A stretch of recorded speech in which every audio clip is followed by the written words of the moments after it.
Good morning friends, எல்லாருக்கும் வணக்கம்.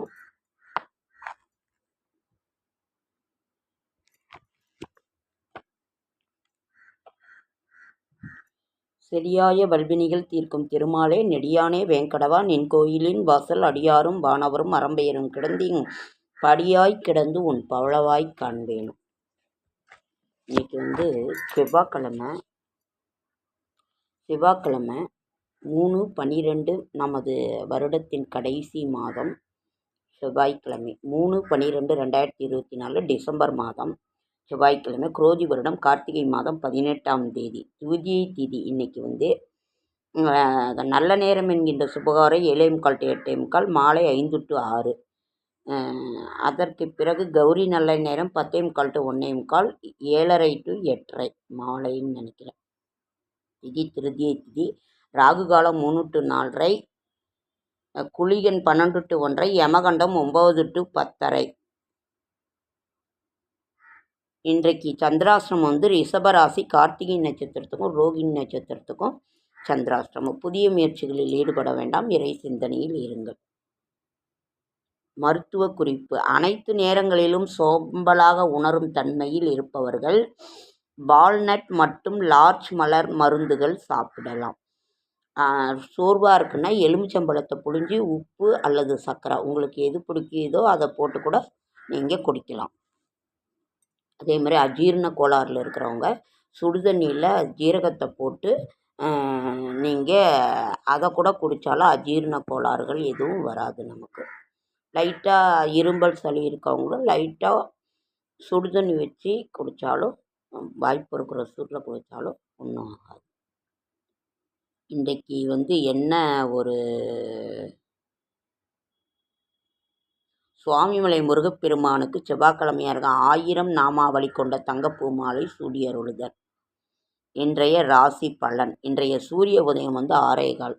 இன்றைய ராசி பலன்: மேஷம் ஓய்வு, ரிஷபம் குழப்பம், மிதுனம் நலம், கடகம் வெற்றி, சிம்மம் சுகம், கன்னி நட்பு, துலாம் அமைதி, விருச்சிகம் கவனம், தனுசு முயற்சி, மகரம் ஆர்வம், கும்பம் பயம், மீனம் எதிர்ப்பு. இப்போ வளர்பிறை மேல் நோக்கு நாள். நாளை விசேஷங்கள் ஏதாவது இருக்கான்னு பார்க்கலாமா?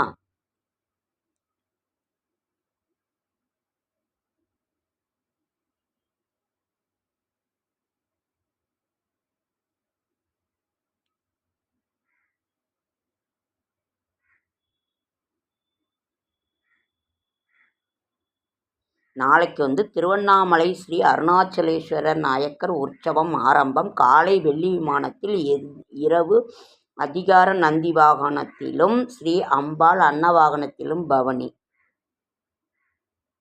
நாளைக்கு திருப்பதி ஏழுமலையானுக்கு சகஸ்ர கலச அபிஷேகம். நாளைய விசேஷங்கள். ஓகே ஃப்ரெண்ட்ஸ், இன்னைக்கு நாம் பார்க்க போகிறது டிசம்பர்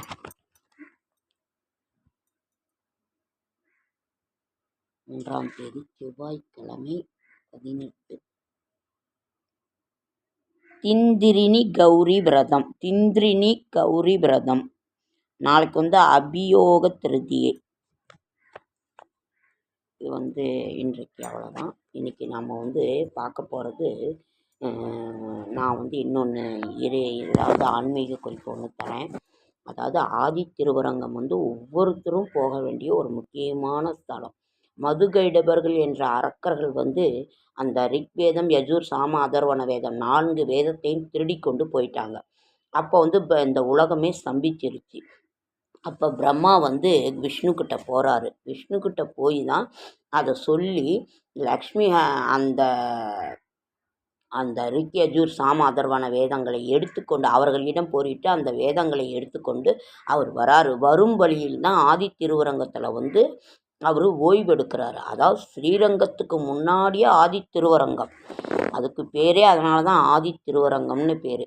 அப்படியே 30 அடியில் விஷ்ணு பகவான் படுத்திருப்பார். கருடாழ்வார் இருப்பார், அம்மா இருப்பாங்க உட்காந்துட்டு காலடியில்.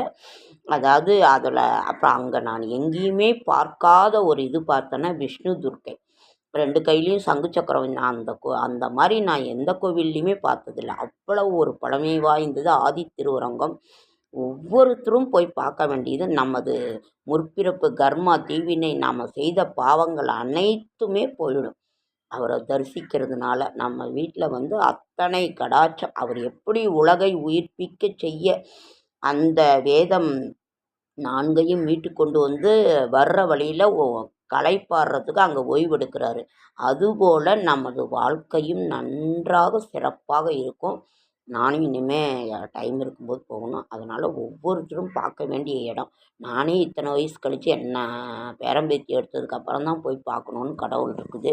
ஆனால் ஒவ்வொரு தடவையும் நான் போகணுன்னு நினைப்பேன், ஆனால் முடியறதில்ல. அதனால் தயவு செஞ்சு எல்லாருமே ஒரு தடவை ஆதித்திருவரங்கம் சுவாமியை போய் தரிசிட்டு வாங்க. வாழ்க்கையில் நல்ல பலன்கள் கிடைக்கும். நமக்கு வீட்டில் அமைதி கிடைக்கும். எப்படி நம்ம அந்த உலகத்தை உயிர்ப்பிக்க செய்தாரோ அதுபோல் நமது வாழ்க்கையும் ஒளியேற்றி உயிர்ப்பிக்க செய்வார். நிச்சயம் அதை போய் பார்த்துட்டு வாங்க.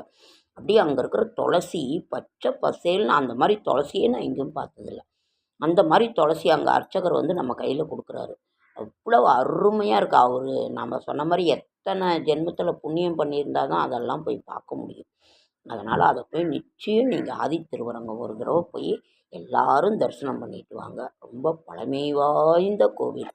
அதனால் இது வந்து எத்தனை யுகம் கடந்த கோவில். அதனால் நீங்கள் அதை போய் நிச்சயம் பார்த்துட்டு வாங்க. அப்புறம் பொழுதுக்கும் மழைங்க ஃப்ரெண்ட்ஸ், மழை பெஞ்சிக்கிட்டே இருக்குது. இன்றைக்கி நாம் வந்து என்ன பார்க்கலாம் அப்படின்னா,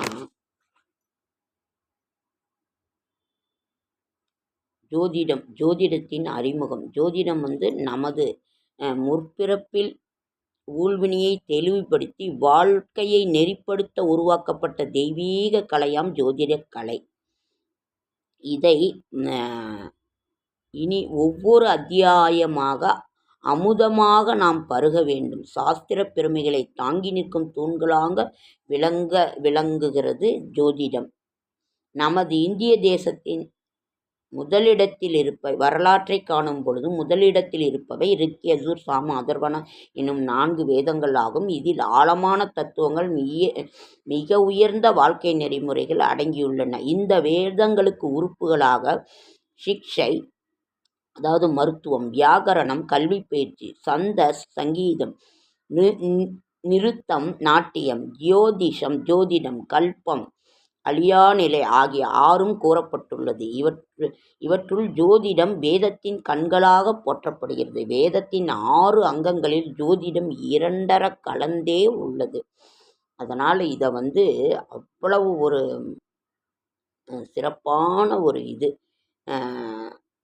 6 அங்கங்கள் ஜோதிட சாஸ்திரம். மேஷம் முதலான 12 ராசிகளில் இடம்பெற்றுள்ள நட்சத்திர மண்டலங்கள் வழியாக சூரியன் முதலான 9 கிரகங்கள் சஞ்சாரம் செய்வதால் ஏற்படும் சுகம் மற்றும் துக்கங்களை அறிய உதவும் கணித சாஸ்திரமே ஜோதிட சாஸ்திரம்.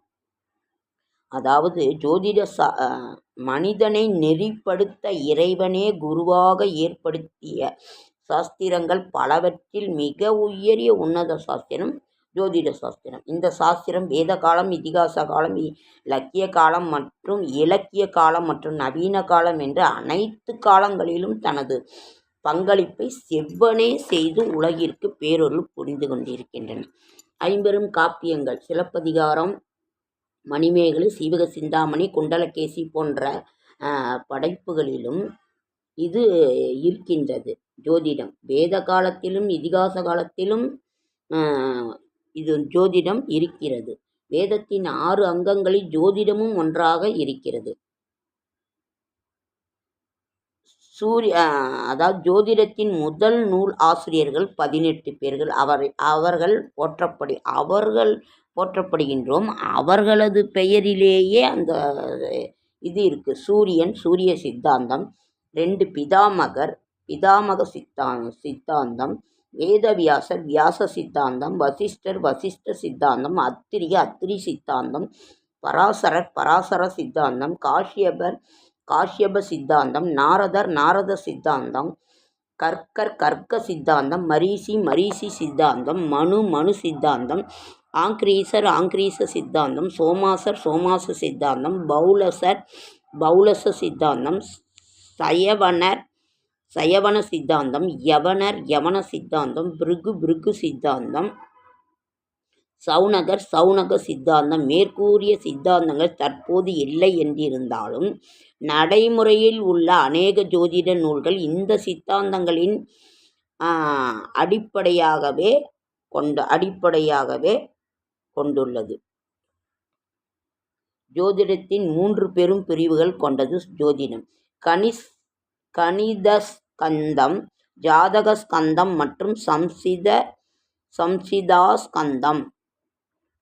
அப்புறம் நம்ம ஒவ்வொரு அதுக்கு என்ன பொருள், அதாவது நம்மளோட ஒவ்வொரு ஜாதகத்துலேயுமே முன்னாடி எழுதுவாங்க. என்ன எழுதுவாங்க?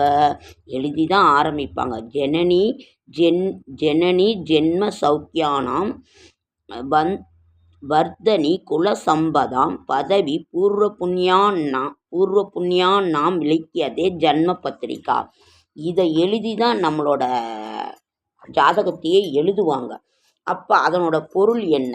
அதனுடைய பொருள் ஜனனீசன் என்பதைய பொருள் ஒவ்வொரு ஜாதகத்தின் ஆரம்பத்திலும் எழுதப்பட்டிருக்கிறது. நமது இந்து மத நம்பிக்கையின்படி ஒரு குழந்தை தன் முற்பிறப்பில் செய்த பாவம் புண்ணியம் இவற்றை தழுவிய இப்பிறவியில் அப்பலன்களை அனுபவிக்க பிறவி எடுக்கிறது என்பதே இதன் பொருள். இதனால் ஒவ்வொருவருமே நம்ம முற்பிறவியில் செய்த அந்த பாவ புண்ணிய பலன்களுக்கு ஏற்படதான் அதனோட ஜாதகத்தை நம்ம கணிக்கிறது என்பதே இதனோட பொருள். இதனால் ஒருவர் விதியின் பிடியிலிருந்து தப்பவே முடியாது.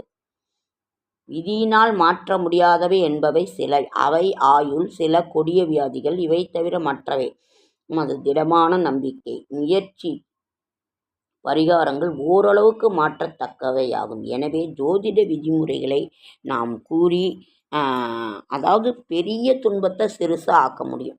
இப்போ ஒருத்தர் பெரிய காயம் ஏற்படுதுன்னா அது சின்ன காயமாக ஏற்படுறதுக்கு உண்டான அந்த வழிமுறைகளை முன்னால் அந்த வானசாஸ்திரத்தை அறிந்து அந்த ஜோதிட நூல்களும் இந்த கோள்களின் பயணத்தை வைத்து நமக்கு அந்த ஜோதிடம் கூறுகிறது. ஜோதிடம்ங்கிறது ரொம்ப ஒரு புனிதமான ஒரு இது. அதை நாம் சாதாரணமாலாம் நினச்சிக்க கூடாது. அதனால் ஓகேங்க ஃப்ரெண்ட்ஸ், ரொம்ப லேட் ஆகிடுச்சு. இன்னும் நிறைய சொல்லணும்னு விட்டுருந்தேன்.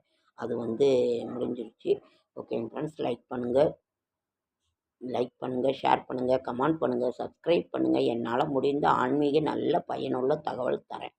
அதனால் இன்றைக்கு மருத்துவ குறிப்பு ஆதி திருவரங்கம் போயிட்டு வாங்க. ஜோதிடத்தை பற்றி ஒரு சிலது நான் சொல்லியிருக்கேன். மறுபடியும் மீண்டும் அடுத்த இதில் நம்ம சந்திக்கலாம். என்னோடய ஷார்ட்ஸ் வீடியோ பார்க்குற அனைவருக்கும் என்னுடைய மனமார்ந்த நன்றி. அதே மாதிரி இப்போ மழை வேறு ரொம்ப பேஞ்சிட்ருக்குது. அது இன்னமும் விடிய மழை தான் ஃப்ரெண்ட்ஸ். அதனால் எல்லா ஊர்லேயுமே அதுதான். ஓகே, அடுத்த வீடியோவில்